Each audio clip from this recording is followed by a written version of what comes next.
ନମସ୍କାର ଦର୍ଶକ ବନ୍ଧୁ, ଜୟ ଶ୍ରୀ ହରି, ଜୟ ଶ୍ରୀ କୃଷ୍ଣ।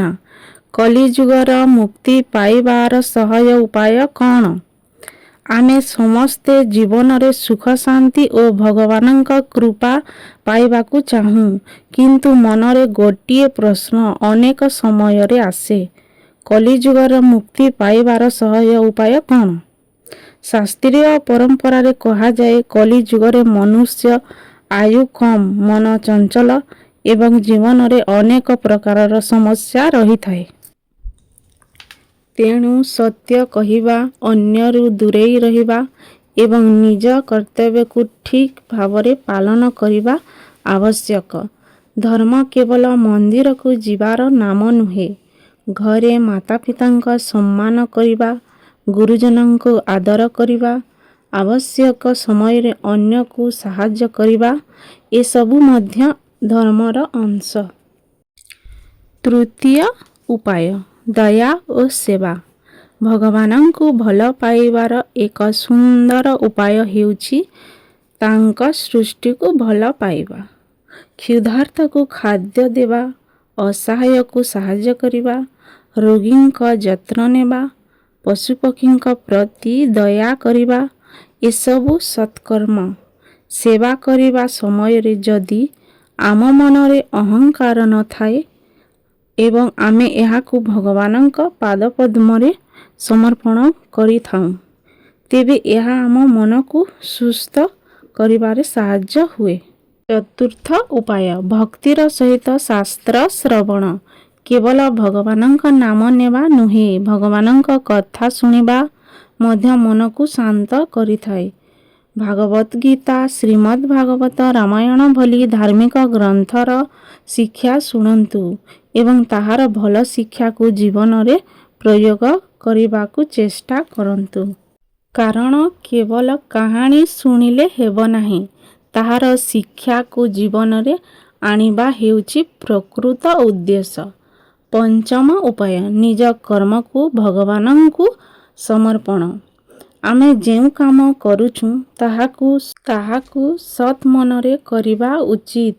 ଫଳ କେମିତି ହେବ, ସେଥିପାଇଁ ଅତ୍ୟଧିକ ଚିନ୍ତା ନକରି ନିଜ କର୍ତ୍ତବ୍ୟକୁ ଠିକ୍ ମନେ କରିବା ଏକ ମହତ୍ତ୍ୱପୂର୍ଣ୍ଣ ଆଧ୍ୟାତ୍ମିକ ଶିକ୍ଷା। ଭଗବତ ଗୀତାରେ ମଧ୍ୟ କର୍ମ ଓ ତାହାର ଫଳ ପ୍ରତି ଆସକ୍ତି ବିଷୟରେ ଗଭୀର ଶିକ୍ଷା ଦିଆଯାଇଛି। ଆମେ ନିଜ କର୍ମ କରିବା, ଭଲ କରିବା ଏବଂ ଫଳକୁ ଭଗବାନଙ୍କ ଇଚ୍ଛା ଭାବେ ଗ୍ରହଣ କରିବା ଶିଖିବା ଉଚିତ। ତେବେ ମୁକ୍ତିର ଅର୍ଥ କ'ଣ? ମୁକ୍ତି କେବଳ ମୃତ୍ୟୁ ପରେ କ'ଣ ହେବ, ସେହି ପ୍ରଶ୍ନ ନୁହେଁ। ଆଧ୍ୟାତ୍ମିକତା ମୁକ୍ତିର ଅର୍ଥ ହେଉଛି ମୋହ, ଅହଙ୍କାର, ଲୋଭ, ଈର୍ଷା ଓ ଅନ୍ୟାୟର ଧୀରେ ଧୀରେ ମନକୁ ମୁକ୍ତ କରିବା ଏବଂ ଭଗବାନଙ୍କ ପ୍ରତି ଶୁଦ୍ଧ ଭକ୍ତି ବିକଶିତ କରିବା। ଜଣେ ମଣିଷ ଯଦି ଭଗବାନଙ୍କ ନାମ ନିଏ କିନ୍ତୁ ଅନ୍ୟକୁ ଘୃଣା କରେ, ଅନ୍ୟାୟ କରେ ଏବଂ ନିଜ ଭୁଲ ସୁଧାରିବାକୁ ଚାହେଁ ନାହିଁ, ତେବେ ତାଙ୍କର ଆଧ୍ୟାତ୍ମିକତା ଯାତ୍ରା ଅଧୁରା ରହିଯାଏ। ପ୍ରକୃତି ଭକ୍ତି ମଣିଷର ଆଚରଣରେ ମଧ୍ୟ ଦେଖାଯିବା ଦରକାର। ଏକ ସହଜ ଦୈନିକ ନିୟମ। ଯଦି ଆପଣ ଭକ୍ତିର ପଥରେ ଚାଲିବାକୁ ଚାହୁଁଛନ୍ତି, ତେବେ ପ୍ରତିଦିନ କିଛି ସମୟ ଭଗବାନଙ୍କ ନାମ ସ୍ମରଣ କରନ୍ତୁ। କାହାର ଅନାବଶ୍ୟକ କଷ୍ଟ ନ ଦେବାକୁ ଚେଷ୍ଟା କରନ୍ତୁ। ମିଛ, ଲୋଭ ଓ ଅନ୍ୟର ଦୂରେଇ ରୁହନ୍ତୁ। ମାତାପିତା ଓ ଗୁରୁଜନଙ୍କୁ ସମ୍ମାନ କରନ୍ତୁ। ଯେତିକି ସମ୍ଭବ ଅନ୍ୟର ସେବା କରନ୍ତୁ ଏବଂ ରାତିରେ ଶୋଇବା ପୂର୍ବରୁ ନିଜ ଦିନଟିକୁ ମନେ ପକାନ୍ତୁ। ଆଜି ମୁଁ କାହାକୁ କଷ୍ଟ ଦେଲି କି? ଏହାକୁ ସାହାଯ୍ୟ କଲି କି? ମୋ ଦ୍ୱାରା କୌଣସି ଭୁଲ ହୋଇଛି କି? ଭୁଲ ହୋଇଥିଲେ ତାହାକୁ ସ୍ୱୀକାର କରି ଆସନ୍ତାକାଲି ଭଲ ମଣିଷ ହେବାକୁ ଚେଷ୍ଟା କରନ୍ତୁ।